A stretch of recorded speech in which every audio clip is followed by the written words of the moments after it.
Hello, all my entrepreneurs and business leaders, and welcome to the Michael Esposito Show, where I interviewed titans of industry in order to inform, educate, and inspire you to be great. My guest today was taught to believe in herself at a young age. She took risks and always prioritized family. She has had corporate create positions for her and eventually became an entrepreneur. She is a personal friend and the CEO and founder of Hudson Valley Web Girl.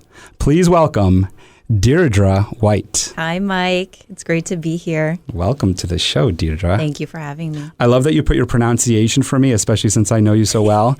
And I feel like you put it in there because I've been saying your name wrong for so long. I don't think you've been saying it wrong at all. I just always put it in there just in case somebody did say Deirdre. It's definitely Deirdre. But yeah, I just put it in there to make it a little easier, to make sure that things went smoothly today. So... It certainly did. You shared with me you're going back to high school, and I think that your relationship to high school and the entrepreneurial world is parallel in the sense that you mentioned you left your suburban home and entered the big city and pretty much did it on your own, like by yourself, and is what I mean. Of course, your parents supported you, but my mother couldn't have pushed me out the door faster. And we actually, so I grew up in a 5-floor walk-up in an apartment building, and the bus stop was right outside. So when I said about moving into the city, a lot of my friends had homes and they weren't in the 5-floor walk-up apartment buildings, and they were going to those types of high schools which had, you know, all those sports teams. Oh, sorry. Is that okay? Yeah, keep going. They had all the sports teams, they had this and that, you know, the cheerleading teams, and I went to an all-girls private Catholic high school where we had dance for gym. You know, there were 50 girls in what seemed like the whole school. It was a tiny school. And I remembered that first day going into the city, I was petrified. But I got off the bus. I was so proud of myself. You know, I was walking up Fifth Avenue, and somebody ran into me, and I realized I was going the wrong way. I was going the wrong way the whole time, and they realized that I went to DA because I was in my uniform. So they said, "Are you a freshman?" I guess there was just something about my face that said, "Okay, you're a freshman. You're definitely lost." And she helped me. We walked to school together, and you know, the rest was history from there. And I was very comfortable because I knew which way I shouldn't be walking in the city, and it was definitely an experience in itself. So you said that you came from the suburbs. And obviously going in, no, okay. So I actually grew up in the Bronx. Okay. And I wouldn't call it the suburbs at all because it was more city-like, but I wasn't in the city. So, you know, when you're from the Bronx, you don't really consider that the city. Mm-hmm. The city is the city. Manhattan. So where I was, it was borderline Bronx Yonkers. Okay. You could literally walk across the street and be in Yonkers. Where Right. I worked and grew up, it was technically Yonkers. So I understand what you mean by that because I grew up in Queens and in Jamaica Estates.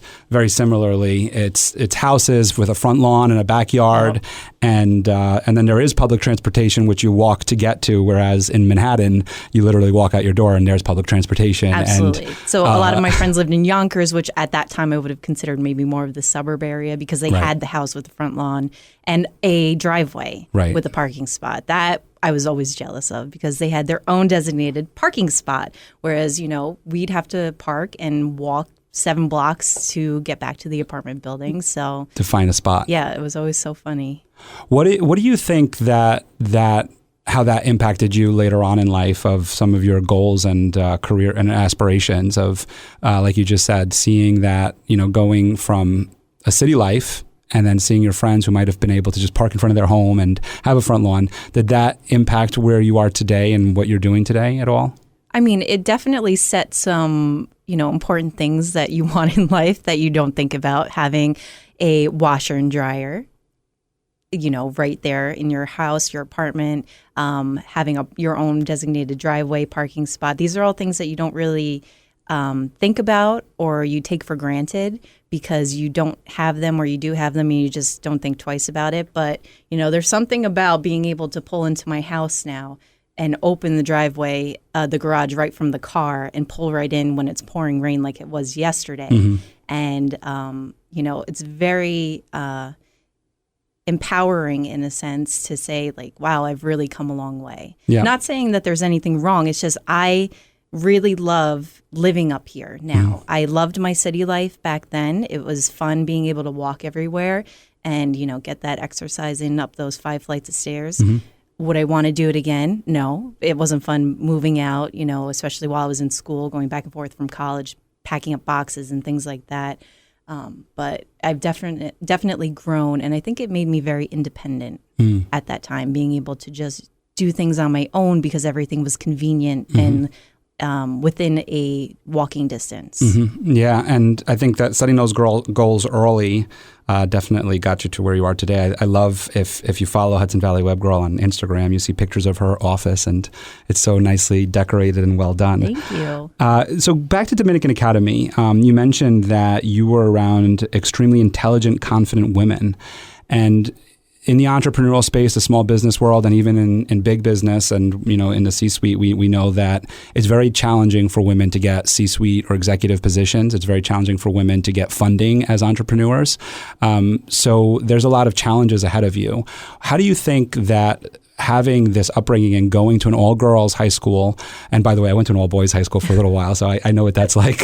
But how do you think that impacted you and being around these strong women and what they taught you? What were some of the lessons that you learned from them that have helped you today? I think one of the biggest things is knowing how to lift others up, especially if they're not feeling like they can do something, that they're capable of being more than, constantly putting themselves down.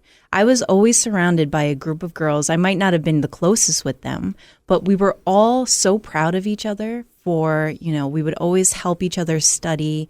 If someone was having an issue with one of the programs or one of the classes, it wasn't difficult to find somebody else to walk you through something and say, you've got this, having that moral support behind you.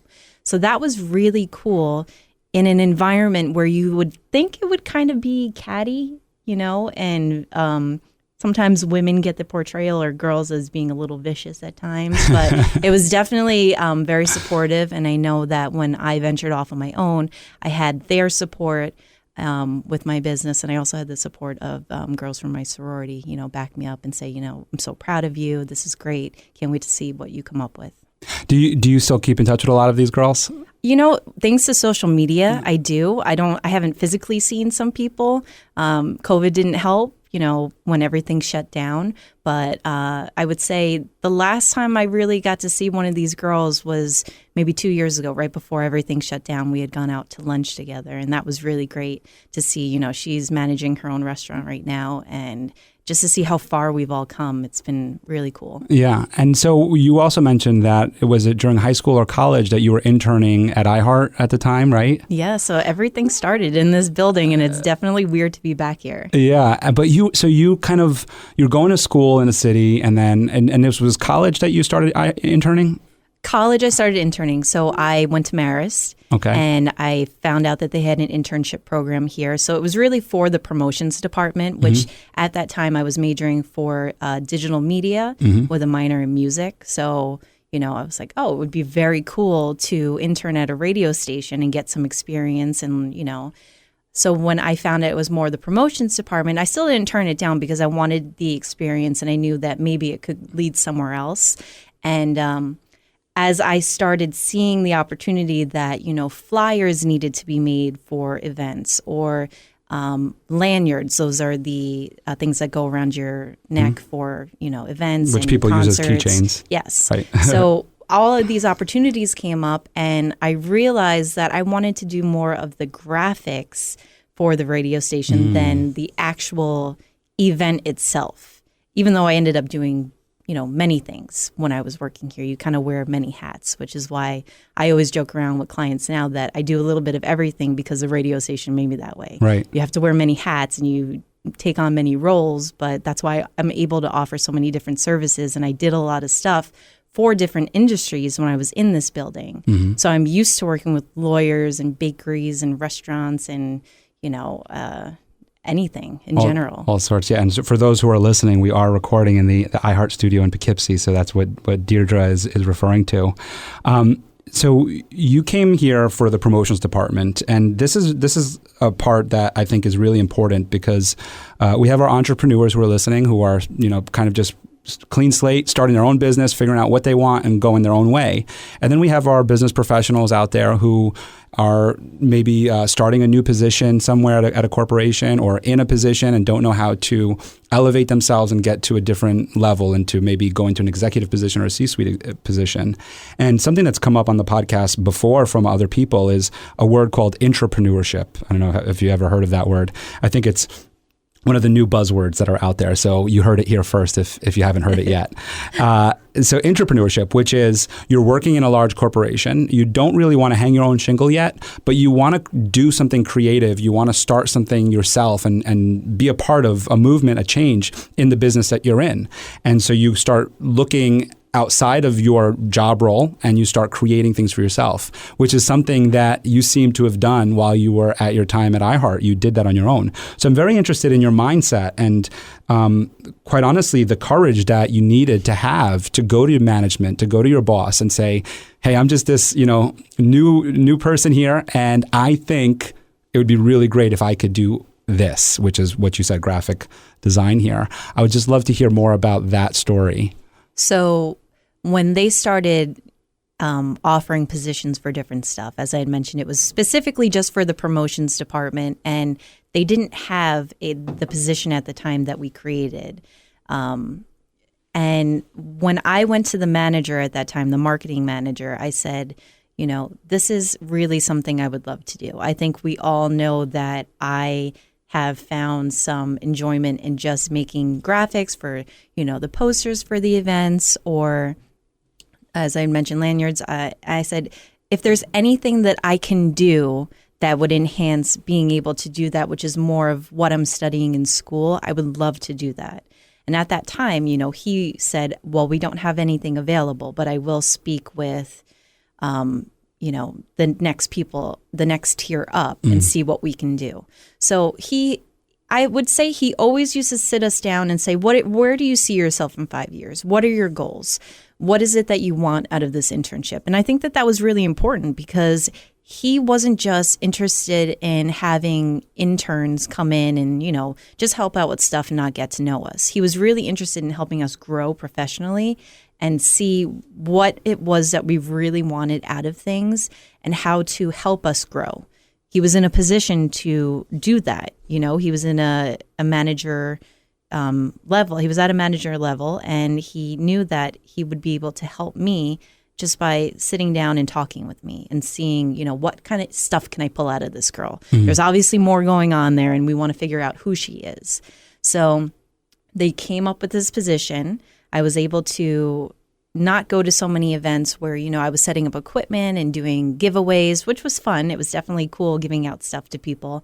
But then I grew into this, at that time, I guess you would say, Deirdre the Web Girl. That's where it all started. And from there, I was doing all the graphic stuff. I started my own blog, which lived on the websites. And once I graduated from college, I thought I was going to go back home and waitress again. And I knew that's not what I wanted to do, even though the money was there. It helped me get my first car when I was in high school.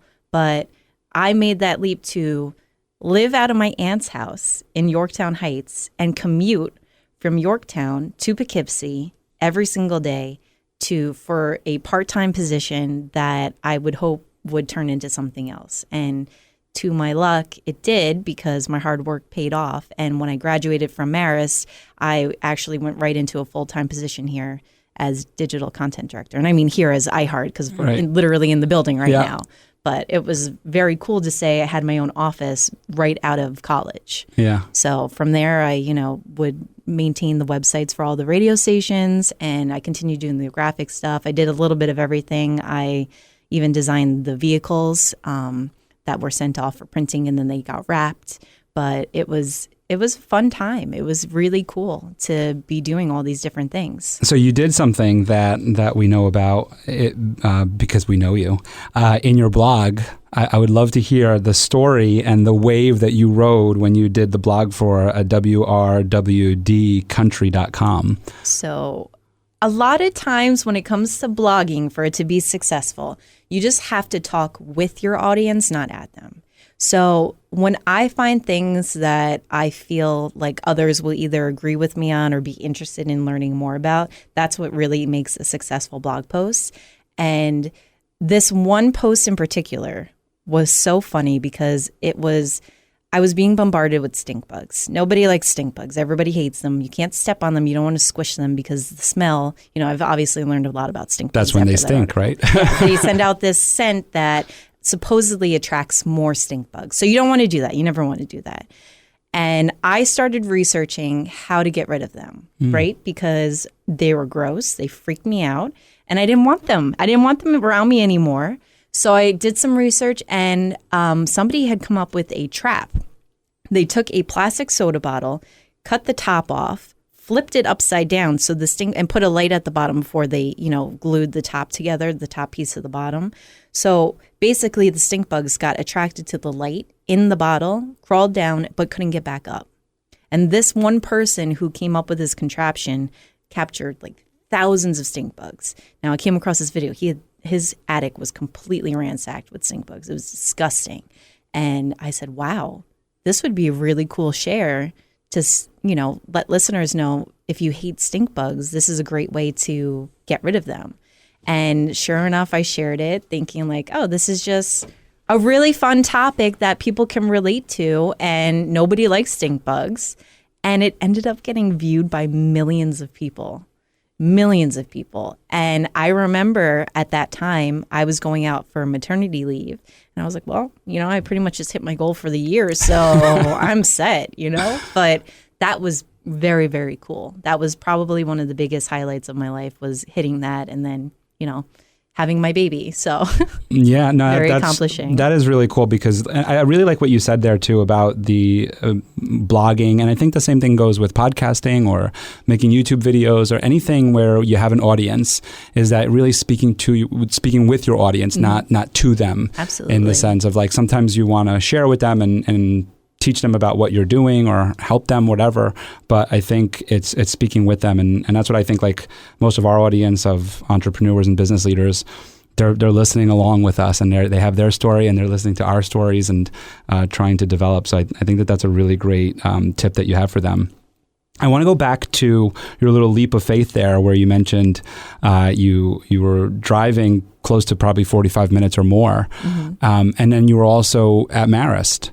At that point, I was towards the end. I hadn't completely graduated yet. But you were so in other words, you had big things there going on there, because I remember I went to Marist too, and I mean, anybody in college knows that their senior year is not just a breeze. You got a lot of big papers to write and Absolutely. Big finals. And then you're part-timing at this place, this company where you don't know if you have a home, and you're commuting pretty far.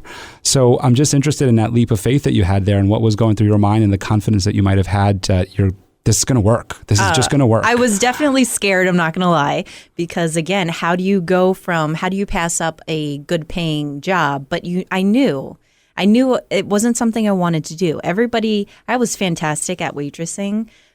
I feel like everyone should be in the restaurant industry or retail industry at some point in their lives, because they will understand what it's like to deal with the public, and you really learn from it. You understand these are people, these are human beings, and they may not be doing this for forever. Maybe they're doing it to just, pay for school, pay for certain things, but you can learn a lot from people in those positions. And I give so many people credit, especially throughout, the whole coronavirus, that they've pulled through. But anyways, back to what I was saying. So the reason why I chose to stay at my aunt's house in Yorktown was because I lived in the Bronx. I wasn't going to drive from the Bronx to Poughkeepsie every day. I knew that was all right.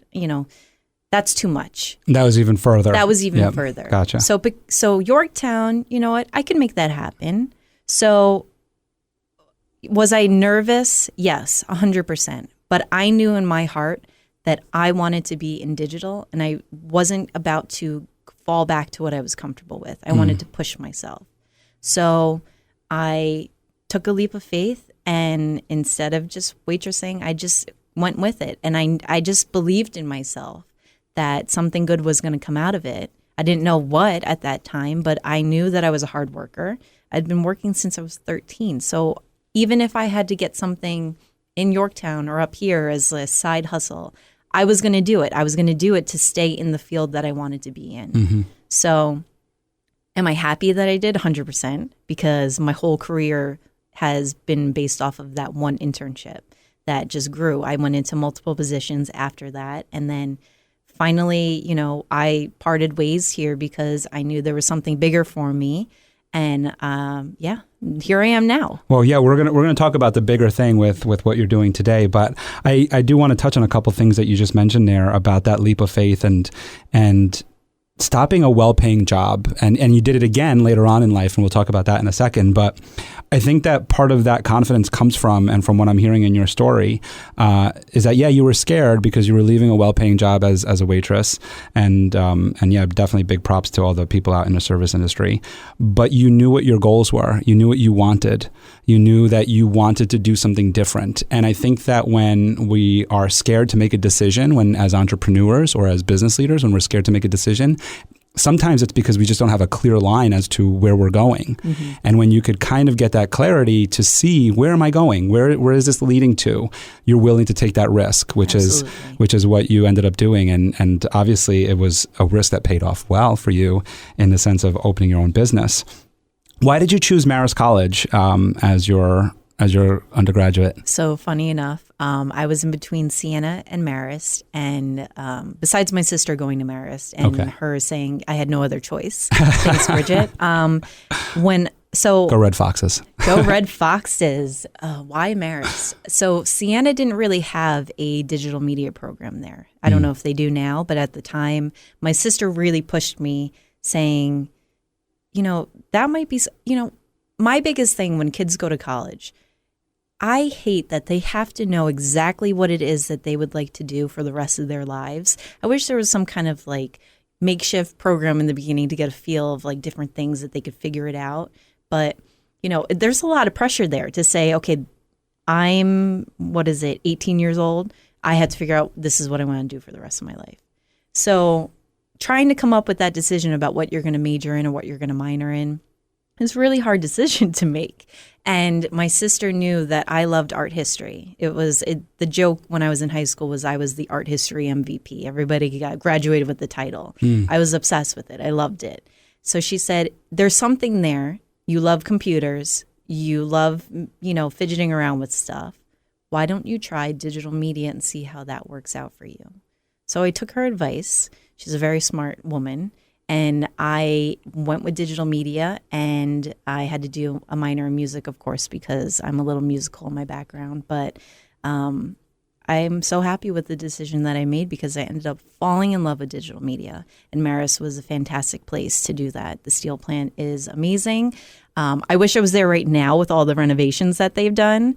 But yeah, that's why I chose Marist. I was going to go with Siena, but I ended up choosing Marist because of the digital media program. So the steel plant was actually being built when I was there. Go Red Foxes. And that's the one right behind that parking lot, right? Yes, and now the fashion department is there. As well. Yeah, I ended up choosing Marist College because I knew that I wanted to go into communications.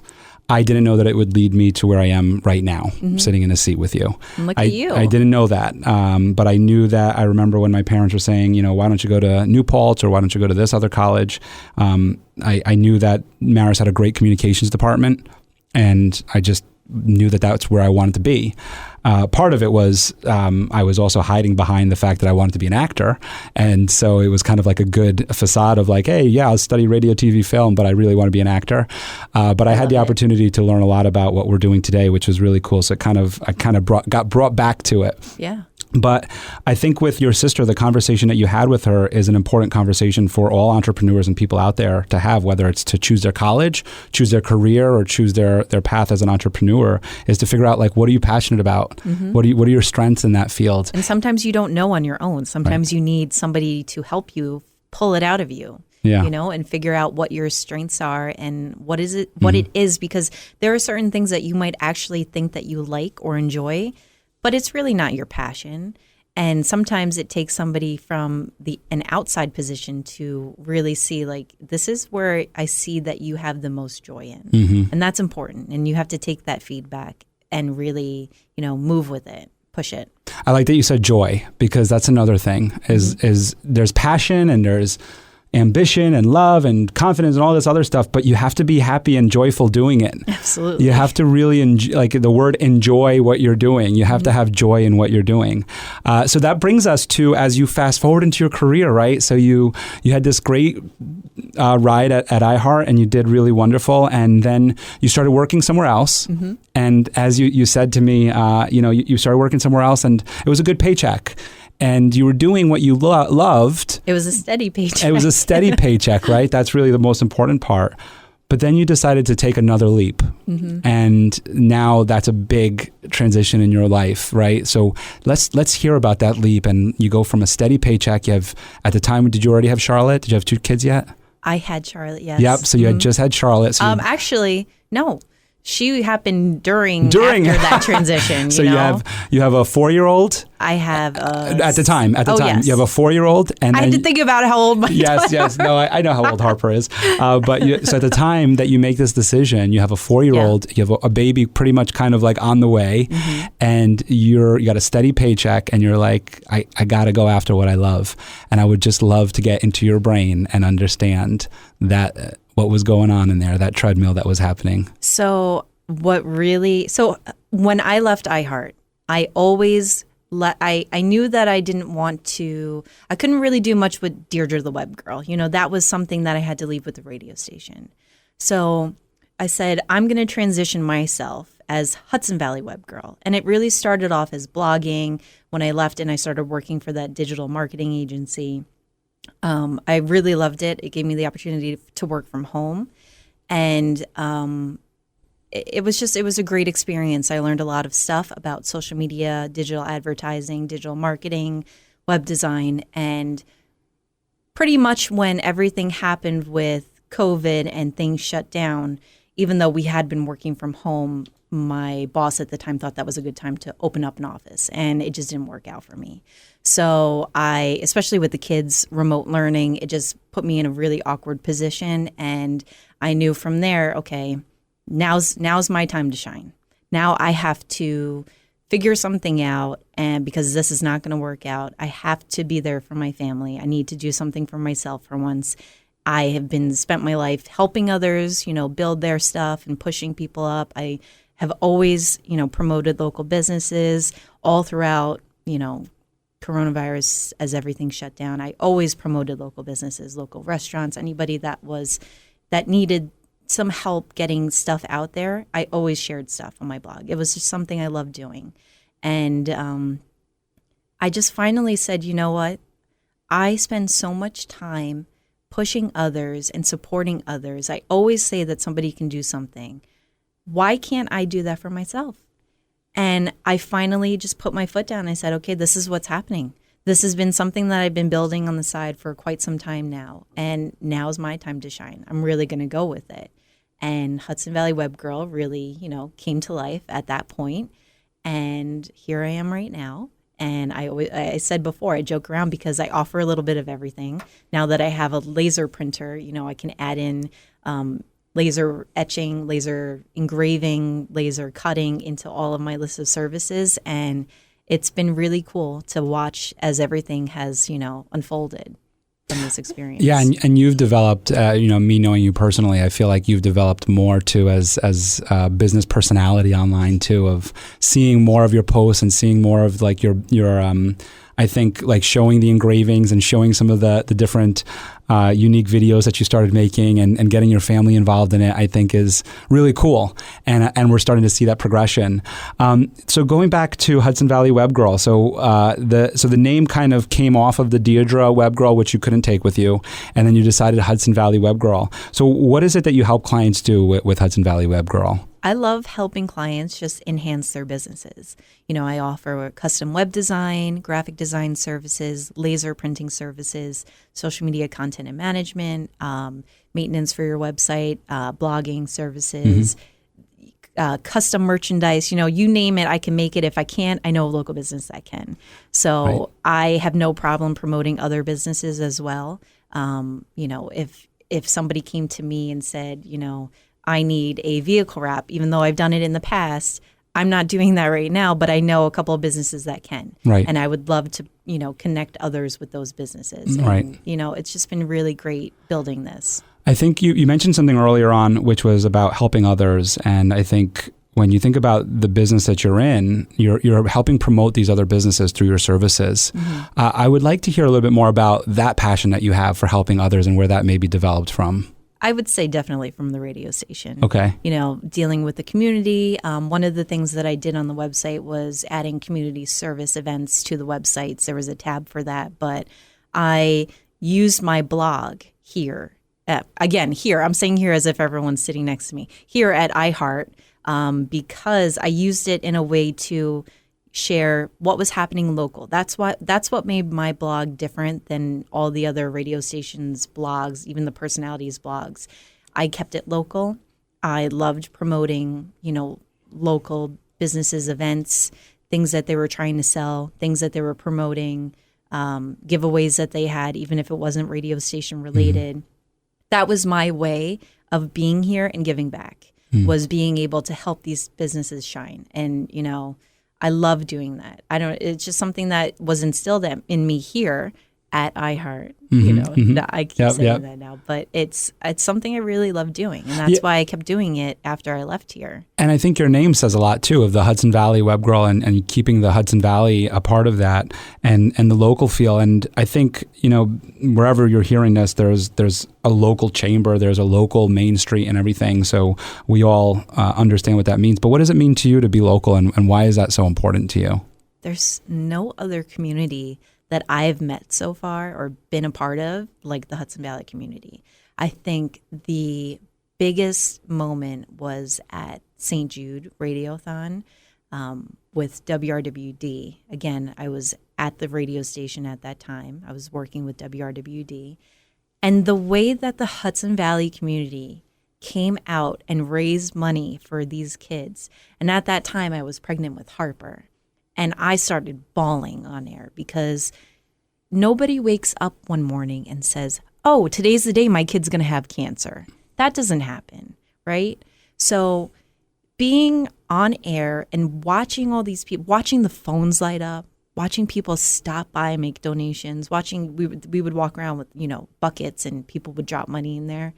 They raised a ton of money and they continue to raise a ton of money every single year. And it's because of the Hudson Valley. And that was one of the first times that I realized how generous the Hudson Valley is.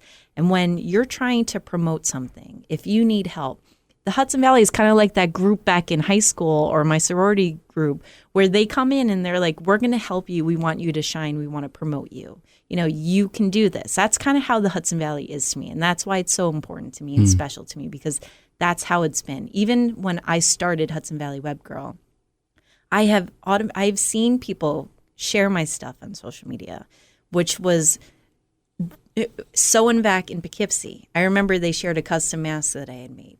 That was probably the first time that somebody shared my stuff, where I was so used to sharing other people's stuff. And that's when it hit me like, everybody's got your back. They're all here to help you and see your business shine. Everybody wants your business to be successful. That's what the Hudson Valley means to me.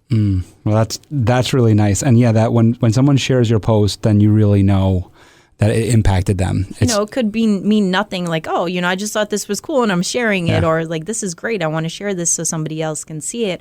But that one share really helps a business out, whether you realize it or not. Yeah, because it opens up to an entire new audience. Absolutely.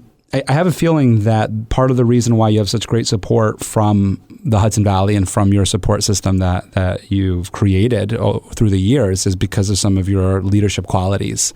And I know, although you said you're a one-man army,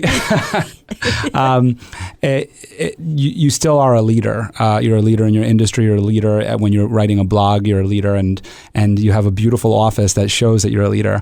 I would love to just hear what your qualities and what kind of values you're instilling in yourself and in your business and the culture that you're creating as a leader, and what your thoughts are on that. So, although it's just me, myself, and I right now running the show, I definitely had a team when I worked at iHeart, for example. And I had my own, not my own assistants, but we had people that, I could lean on for help.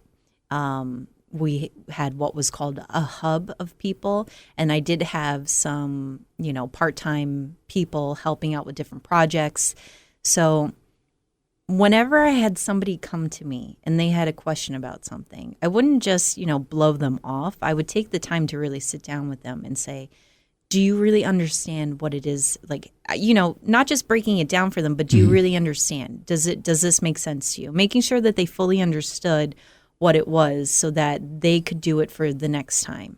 Or that, if they didn't understand something, I always help the personalities with their blogs. They would essentially write them up and then, turn to me to edit it and revise it and, give them pointers on, okay, this could have been better. How do I make it better? Things like that. And it was always just, this is how you can shine. This is what you can do to make this the best that it can be. If you don't understand this one thing, this is how we can fix it. It was never, this is the assignment. You just have to get it done and figure it out on your own. I always wanted people to understand how they got there, because how I got to where I am now is people helped me. People, sat with me, people spoke with me, people showed me things, and that goes a long way. It shouldn't just be about you. You're shaped into who you are based on the little army of people that you have around you. And you really need to take that advice and what you've learned and share it with other people. Help them become leaders, figure out what it is that they want to do in life and how you can help them get there. Anytime somebody has ever asked me for a recommendation, I always give them recommendations because, it's like, this is what you did best when we worked together. And I will happily share that with somebody else because I think you deserve it, Everyone that has ever helped me has been a really great help, and I just want to extend that as well onto them. Right. So as a leader for you, your philosophy is to be able to help others and make sure and help elevate them is what Absolutely. It sounds like. Some of those people, do you have any mentors in mind or anybody that you've leaned on, whether they were from near or far? I mean, I've mentioned Tony Robbins is somebody that's like a mentor to me, although I've never met him. He's never met me, has no idea that I exist. But just by reading, listening, and watching, I would consider him one. Do you have anybody like that in your life that you would consider a mentor that has helped guide you? Absolutely. I would say my sister, number one. She's a director of a company, and she's been ready to move out since she was 5 years old. So being around her has made me part of who I am. So absolutely, thank you, Bridget. I would say Matt Carey. Matt Carey was the digital content director at iHeart Media before I became the digital content director. And little to what I realize now is everything he taught me, he was kind of molding me into what could possibly come if I ever tried out for the position of digital content director.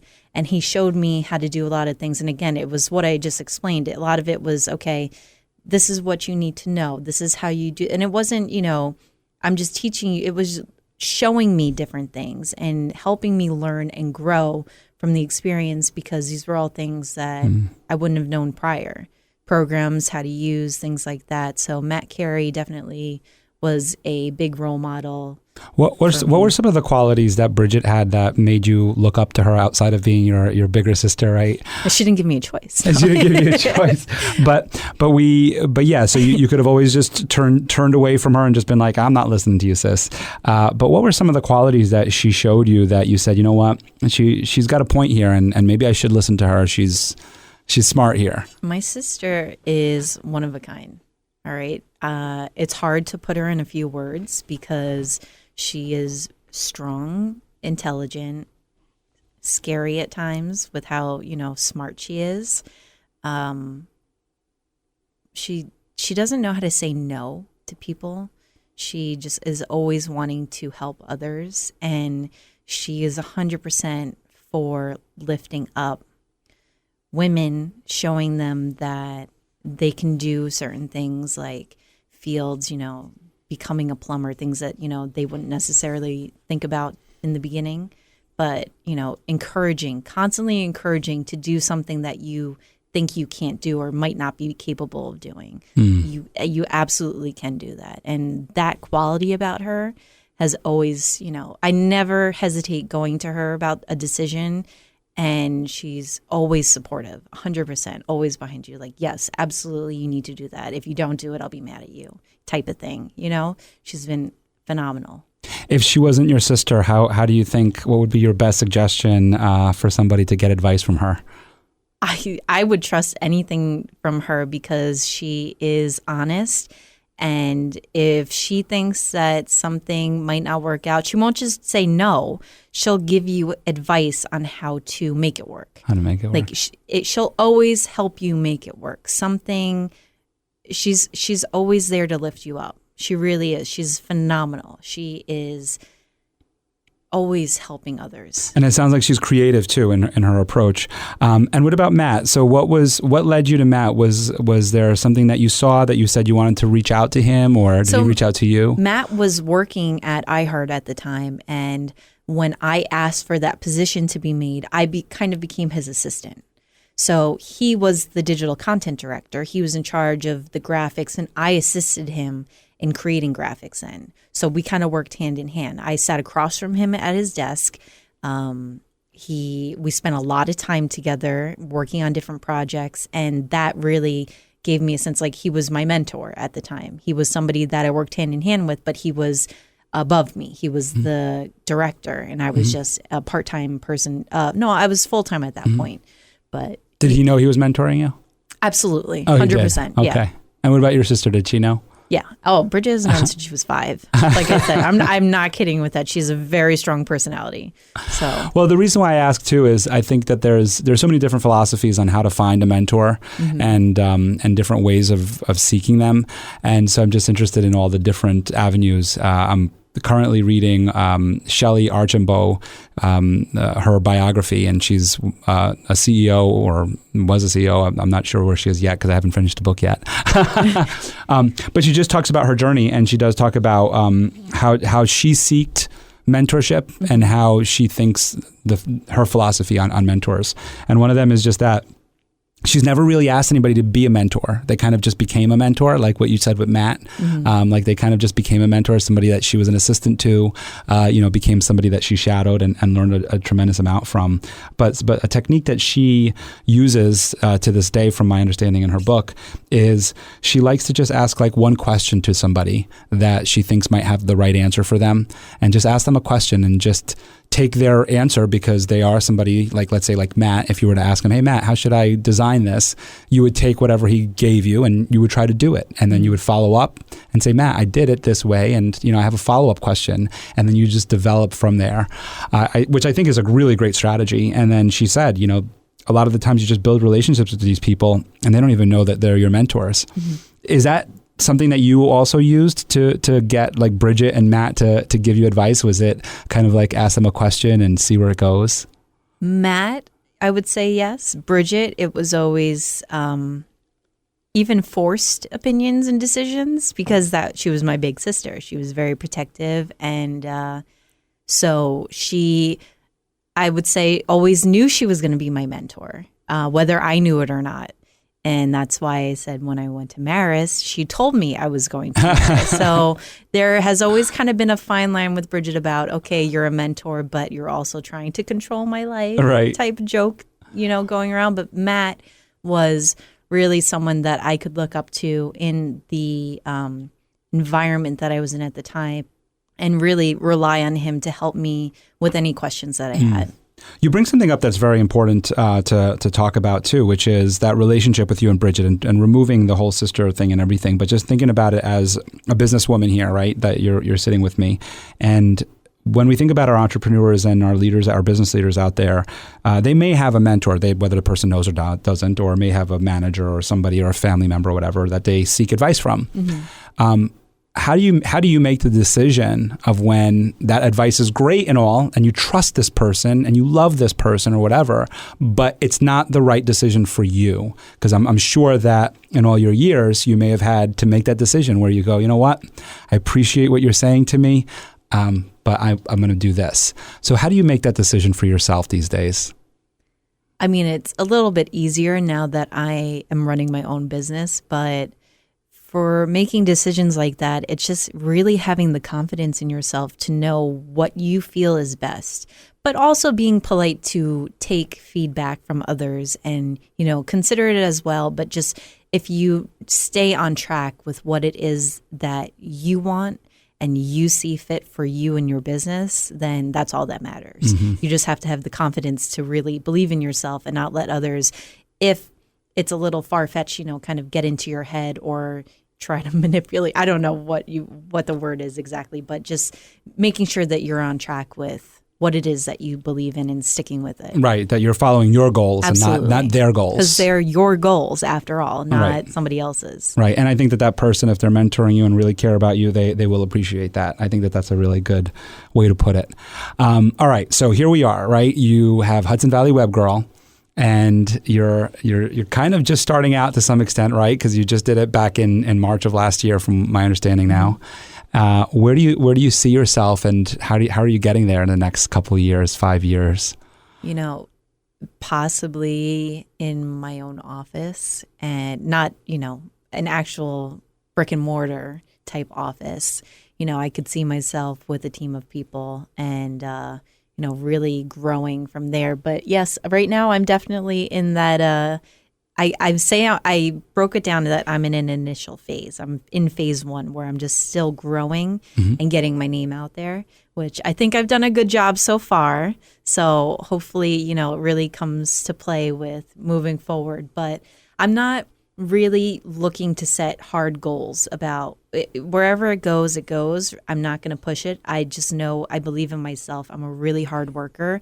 I joked around about the guy that he created that position at iHeart for the digital part-time fold, whatever it was, so that I could focus in graphics.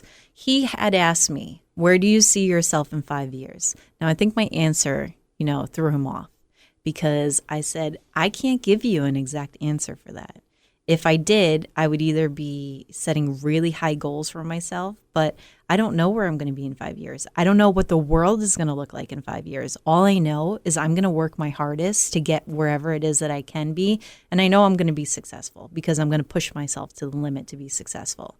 But I can't give you any hard details about where I'm going to be in 5 years because I don't know. I don't know where life is going to take me. And I think part of that goes back to when I left waitressing to work for the radio station. I didn't know where that was going to take me. That was a leap of faith.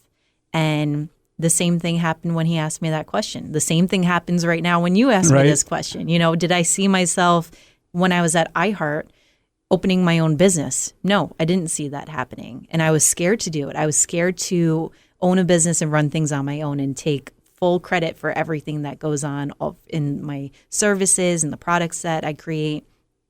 But I am so proud that I chose to do it. And I knew that when the time came and I had to make that decision about starting my own business, that I was just going to go full force and not look back.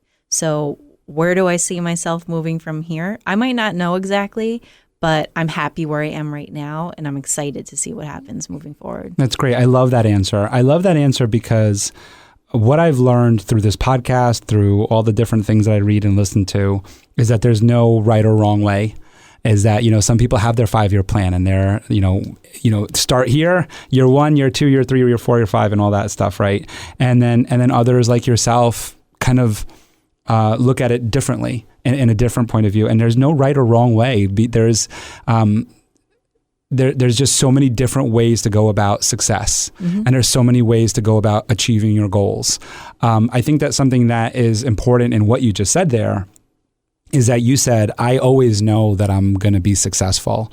So I'm interested in hearing what your thoughts are on what your definition of successful is. Well, I'm not trying to be cocky either. That's the difference. Like, I'm confident in myself. Yes. I knew I was capable of doing it. I let fears get a hold of me in certain spots where I was like, do I really want to do this?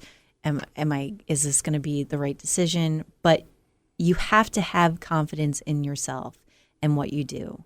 And I don't even remember what you just asked me. It's okay. No, it's okay. I think you're right on the right track, which is you have to have confidence in yourself and belief in yourself in what you do. And I'm just interested in understanding what you see as success. What do you in your heart envision as being successful in the next 5 years? I think just being able to establish myself as a business that people, an example I'll give you right now. I have people finding me on Google. I'm not advertising on Google, but I'm coming up as number 1 in the search engines. To me, that means that I'm on the right path. Something that I'm doing is correct for people to be able to find me so easily. And that's without me really pushing much right now. Like, yes, I've just really started pushing stuff out there, but I haven't done much advertising. So the fact that people are finding me, that would count as a success for me. The fact that people are recommending my business or leaving positive reviews, that's successful for me. Anything, a name that I can make for myself, and it be a reputable name that people want to use to help with their services to enhance their business, that's successful to me. Whether I'm in a brick and mortar in 5 years or not, the fact that people will turn to me and rely on me and trust me to do stuff for their businesses, that's successful for me. So that's good enough. Yeah, I love that. I was thinking about that being just a respectful, a reputable business. I think that's really important because there's so many different ways of identifying success. But going back to your name, Hudson Valley Web Girl, going back to you talking about your community and everything, I would imagine that it is important to you to be respected and by your community. So that makes perfect sense to me. That's what you're looking for in terms of success. I would like to kind of switch gears a little bit and talk a little bit about the St. Jude Foundation and about Sparrow's Nest, because I know that those are both very near and dear to your heart. And I'm just interested in, one, how you got involved in those charities, and then two, how you feel why it's important to be involved in these types of charities. Well, I mean, it goes back to what I said before. You don't wake up thinking, hey, today's the day that somebody is going to have cancer. Cancer is inevitable. St. Jude, the work that they're doing to find a cure for childhood cancer is incredible. I went to St. Jude. I went to the hospital in Memphis when I was working for iHeart, and I had the opportunity to walk around and, meet some patients and their families and see how their lives have really changed from St. Jude. And you would think that walking around there would seem like you're in a hospital, but it's not. It is like the way they have murals painted on all of the walls, like toys, like it just felt like a community. It didn't feel like a hospital. So everything that they were doing just really left an impact on me. Now, Maria Ferreri in Westchester is the same way. We went down there because my nephew had appendicitis, and I had the opportunity to walk around. I think I actually went down with the marketing director, Lara, right? Is that her title? That's right. We had gone down to learn more because Q92 started doing a radiothon for Maria Ferreri as well. But just seeing what these people are doing to help these children live normal lives. Even that, I mean, Maria Ferreri, when I walked around, there was like a baseball memorial, and you walk through and you're like, oh, I feel like I'm in a museum. And it's just Which Maria Ferreri is a children's hospital in Westchester, right? Yes, yep. It's a children's hospital as well. So Maria Ferreri and St. Jude, they're both like, their end goal is to help sick children. How do you not want to get involved with something like that, especially as a mom? I have Harper, my stepson Nicholas, and Charlotte. And, I often put myself in other people's positions, like trying to think about what it is that they must be going through, and I can't even imagine. So me giving back is my way of trying to help, because I'm not a scientist. I can't find a cure. I wish I could, but that's my part of trying to help them. Now, Sparrow's Nest, that's near and dear to my heart because they're local, one, and they do an amazing job. I mean, they're trying to help feed families that have a sick, someone with cancer, and they're taking that plate off of, like, that's a huge thing to try to figure out meals and things like that when you have more important things to be concerned about. So even that one little thing, I mean, everyone's worst question that they think about is what's for dinner, right? That's like my least favorite question ever. And Sparrow's Nest comes in, they're like, don't worry, we'll take care of it. My mother-in-law, delivers meals for them. Michelle Taylor, who I used to work with here, does a lot for Sparrow's Nest, and just helping them has been phenomenal. Yeah, they do a tremendous job in the community. They provide meals for families that have somebody suffering from cancer, right? Mm-hmm. And so they help with that. And yes, that's not the worst question in the world of what's for dinner, but it's certainly a hard one, and it's nice to be able to relieve those people from that duty and what they're going through. Do you have any plans of doing any joint ventures with these organizations in terms of like Hudson Valley Web Girl and kind of including them in part of your business at all? I mean, moving forward, I don't have anything set in stone right now, but moving forward, I would definitely be interested in doing stuff for them. I have run 50/50s before. And I've raised money for Sparrow's Nest. We just raised about $800 for Sparrow's Nest recently. I say we because it was my friend Alonzo and I. Yeah. Alonzo's wife actually runs a business in Poughkeepsie, Sopo Pottery. Mm-hmm. She makes ceramic mugs and items like that, which are beautiful. So you should definitely check them out. But we raised money in memory of Emma Levine, who had passed away. She was a high school student at Arlington High School. But Sparrow's Nest did a lot for her and her family, so we wanted to raise money in honor of her. And I'm so happy we did, because I really love Sparrow's Nest. I think they're a fantastic organization. Yeah, you're very involved with them. I know that for sure. I've been to the breakfast for them and all the different events. Oh, with Santa. Of course, yes. That was so fun. Yeah, they definitely do some really cool events. I've learned about Sparrow's Nest because of you and Lara. So, I mean, you guys are very involved in them, and that's why I think that it's a great cause that definitely, I think Hudson Valley Web Girl, it just perfect. It just works so well together. Absolutely. As we wrap up the show here, I have so many more questions for you, but I'm going to try to keep it simple for you. I know that you're not one to belabor on things or think of anything that, any failures or anything like that. But the question that I have is more so of, if there was something that you could have done differently, what might it have been, and maybe why? I mean, in your business life, it's hard to say that, because the way that I think is everything that's happened has led me to where I am.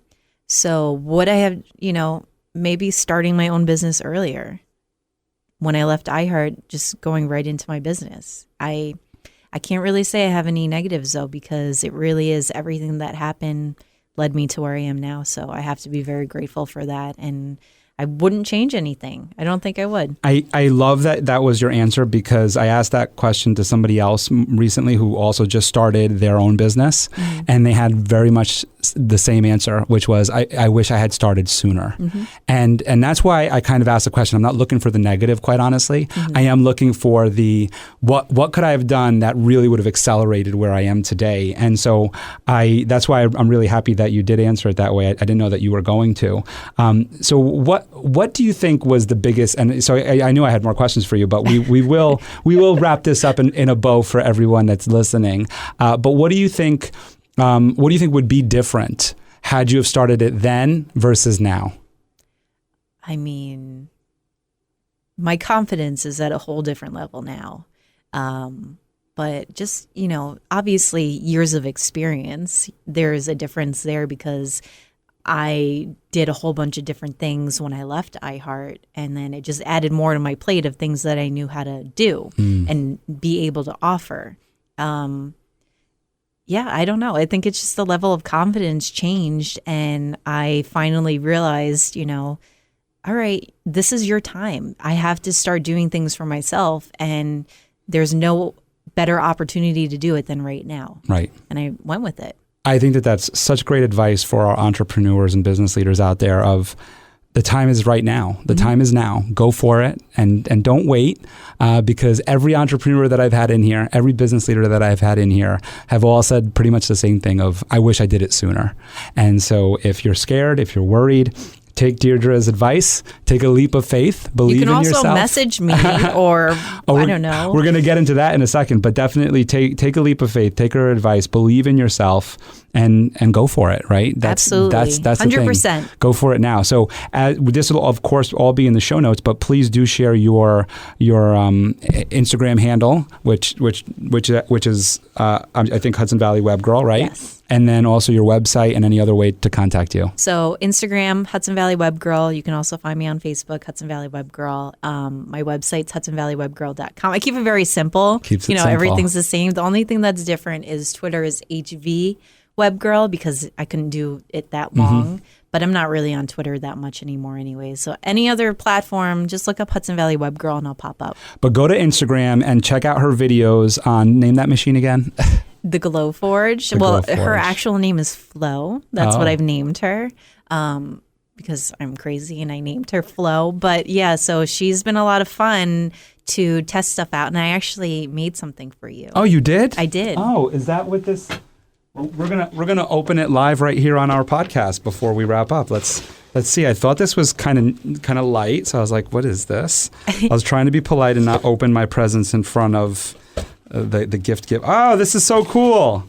It's a bottle opener, and I'll put it in front of the camera in a second. And it's got my logo on it, and it says, "Some say." All right. So this says, "Some say beer belly. I say father figure," and I am a dad, so it is my father figure. I will take a picture of this and put this on our But your logo page. is on the other side. Yeah, so cool. Thank you so much, Deirdre. You're I love welcome. this. Yeah, so we're going to have a whole other podcast episode about the Glow Forge because that thing is so cool, and it even you can even imprint on marshmallows. I know. So I thought that was really neat. It's so fun. I'm going to make business cards out of graham crackers, I think. Well, you're going to be making me some mugs for the show. There you go. I want to thank you so much for being on the show. Thank you for having me. Sharing your stories and sharing with everyone. It's my pleasure. Thank you for listening to The Michael Esposito Show. For show notes, video clips, and more episodes, go to michaelespositoinc.com/podcast.